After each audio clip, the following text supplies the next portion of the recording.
কেমন হয় যদি এই ভিডিওটা আজকে প্রথম থেকে শেষ পর্যন্ত দেখি। হ্যাঁ, কেমন হয় এই মিষ্টিটা যদি খাওয়া যায়। দেখো এই যে কেমন হয়, আমরা প্রশ্ন করব, বারবার প্রশ্ন করব কেমন হয় দিয়ে। যখন কেমন হয় দিয়ে প্রশ্ন থাকবে তখন আমরা এই গঠনে এই বাক্যগুলো করতে পারবো। দেখো কম্পিউটার শিখলে কেমন হয়, এই যে প্রত্যেকবার আমরা দেখতে পাচ্ছি কেমন হয়, কেমন হয়, এর জন্য এই গঠনটা হাউ অ্যাবাউট। এই কেমন হয় এর জন্য হাউ অ্যাবাউট। তারপরে কি বাক্যের মধ্যে যে ভার্ব পাবো সেই ভার্বের সঙ্গে আমরা আইএনজি যুক্ত করব। ভার্ব ওয়ান অর্থাৎ বেস ফর্ম, ভার্বের যে বেস ফর্ম থাকবে তার সঙ্গে আইএনজি যুক্ত করব। ওকে, plus extension, extension or others. Okay, মানে বাক্যের অন্যান্য অংশ আমরা বসাবো প্রত্যেকবারে। দেখো এই বাক্যটা আমরা একটা বাক্য যদি আমরা ট্রান্সলেট করতে পারি তাহলে প্রত্যেকটা একই পদ্ধতিতে হবে।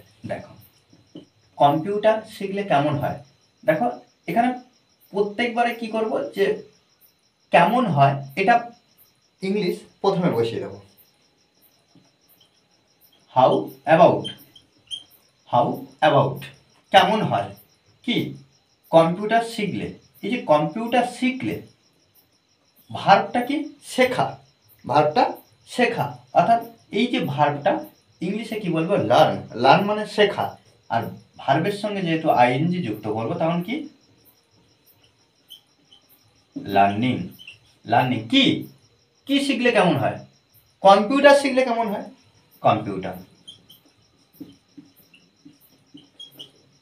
ওকে, বাক্যটা কিভাবে হলো how about learning computer, computer শিখলে কেমন হয়। একটু গরম গরম কফি খেলে কেমন হয়, একটু গরম গরম কফি খেলে কেমন হয়। এই যে কেমন হয় হাউ অ্যাবাউট, হাউ অ্যাবাউট কেমন হয়। এই যে কফি খেলে কেমন হয় অর্থাৎ কফিটাকে গ্রহণ করলে আমরা এই ভার্বটা কি বসাবো না হ্যাভিং, হ্যাভিং,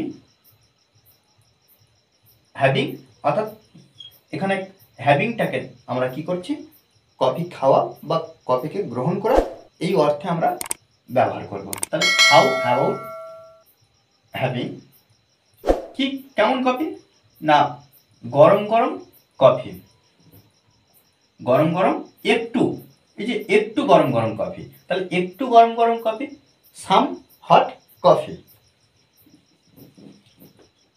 সাম হট কফি। ওকে, সাম হট কফি। তারপরে কি এই বৃষ্টিতে খিচুড়ি খেলে কেমন হয়, এই বৃষ্টিতে খিচুড়ি খেলে কেমন হয়। হাউ অ্যাবাউট, হাউ অ্যাবাউট কেমন হয় খিচুড়ি খেলে কেমন হয়, কখন না এই বৃষ্টিতে। হাউ অ্যাবাউট হ্যাভিং, হ্যাভিং এই যে হ্যাভিং অর্থাৎ এখানে খাওয়া অর্থে বোঝাচ্ছে বা খিচুড়িকে গ্রহণ করা অর্থ বোঝাচ্ছে।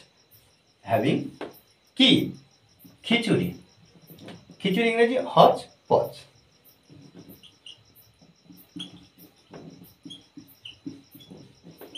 হচপচ খিচুড়ি, তাহলে খিচুড়ি খেলে কেমন হয় কখন এই বৃষ্টিতে। In this rainy day, in this rainy day, in this rainy day, day. Okay, তারপর কি বৃন্দাবনে কাটালে কেমন হয়, বৃন্দাবনে কাটালে কেমন হয়। দেখো এখানে কি হাউ অ্যাবাউট এই যে কাটানো ইংরেজি কি এই যে কাটালে অর্থাৎ সময় কাটানো, এখানে আমরা স্পেন্ডিং ব্যবহার করব। স্পেন্ড থেকে স্পেন্ডিং, স্পেন্ডিং টাইম কোথায় না বৃন্দাবনে, কোথায় বৃন্দাবনে, ইন বৃন্দাবন।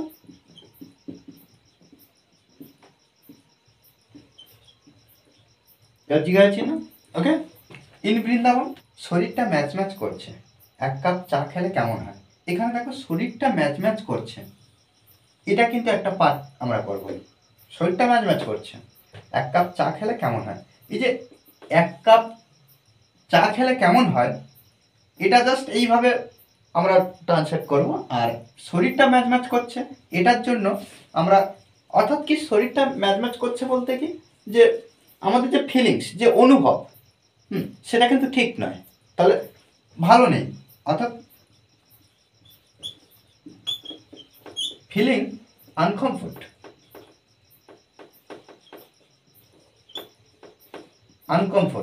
ফিলিং আনকমফোর্ট, অর্থাৎ কমফোর্ট বলতে কি আরামদায়ক, আর আনকমফোর্ট বলতে আরামদায়ক নয়। তাহলে কি ফিলিং আনকমফোর্ট, শরীরটা ম্যাচ ম্যাচ করছে। 1 কাপ চা খেলে কেমন হয়। এবারে আমরা হাউ অ্যাবাউট এবারে টেকিং ব্যবহার করব। টেকিং, চা খাওয়ার ক্ষেত্রে আমরা টেক থেকে taking. How about taking a cup of tea. Okay, how about taking a cup of tea. দেখো, এগুলো কিন্তু আমরা নিত্য নতুন প্রত্যেক দিন দৈনন্দিন ব্যবহার করি এই বাক্যগুলো। বাংলাতে কত না ব্যবহার করে থাকি, কিন্তু ইংলিশে আমাদেরকে প্র্যাকটিস করতে হবে, এইভাবে বলতে হবে। আমরা যদি যে কাজকর্ম করি, যে কথাবার্তা বলি, তার সঙ্গে সাযুজ্য রেখে যদি এই ধরনের ইংলিশে ট্রান্সলেট করতে পারি, তাহলে কি আমাদের যে কোনো কাজের সঙ্গেও ইংলিশ শেখা সম্ভব। ওকে, আর এই ধরনের প্র্যাকটিস ক্লাস অনবরত করতে হবে। ওকে, আর ক্লাসটি ভালো লাগলে অবশ্যই চ্যানেলটি লাইক, কমেন্ট, শেয়ার করতে ভুলবেন না। আর যারা এখনও পর্যন্ত সাবস্ক্রাইব করেননি চ্যানেলটি, অবশ্যই চ্যানেলটি সাবস্ক্রাইব করে পাশে থাকবেন। Okay, thanks for watching this video.